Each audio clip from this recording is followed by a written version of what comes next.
you're expecting more vendor support and more chipset support for the HSPA Plus yes. rollout. Yeah. Can you elaborate on that a little bit? Yeah, I think a lot of that sentiment and discussion came out in, a lot in Barcelona earlier this year at the big trade show there.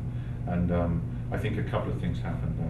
The availability of spectrum for LTE in Europe. There was a lot of plans for that spectrum to become available in the 2009 timeframe, and a lot of those plans have pushed out some, probably into 2010, maybe beyond. I think the economic climate made some operators think twice about the level of investment necessary for LTE, especially if it's not fully ready for prime time deployment, and the devices aren't fully ready yet, and there isn't a big ecosystem out there. So I think most of those operators in Europe on 3G HSPA today are far more seriously looking at and committing to HSPA Plus upgrade paths.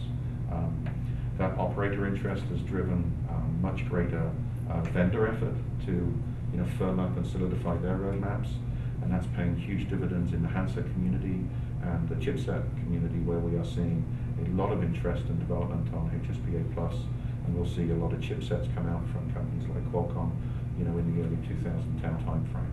So all the pieces are coming together, the vendor equipment, the handset piece, and I think 2010 is going to be a very exciting space from an HSPA Plus perspective. T-Mobile's been rolling out some pretty advanced smartphones lately, yeah. And I'm not sure that is in keeping with your persona as a value the value right. Conscious provider. So what are you finding with your smartphone rollouts? It looks like there's a lot of activity with Android. Yeah, I mean, I think our value is multidimensional for us, right? It's not just the price value piece. I mean, we've always looked to bring great devices to the marketplace. I mean, we're coupling a lot of that activity now with a very powerful 3G network. So if I take our first kind of hero 3G device in the G1, great traction on that product, significant uptake, interest, usage. We've seen usage on that device move from prior kind of smartphone levels in the 10 to 20 megabits per month to 300. So akin to what I'm sure you see out there from iPhone reported statistics.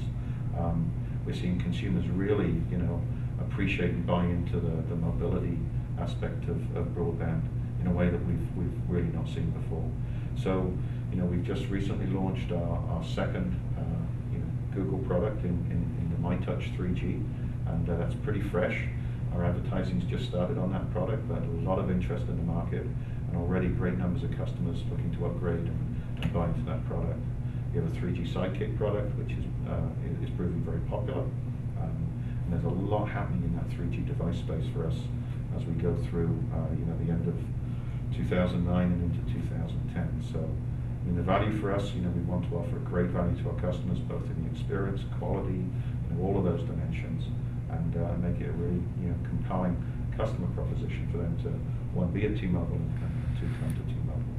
So having a great 3G network behind us is a powerful tool now, something that I think we're going to utilize to the full.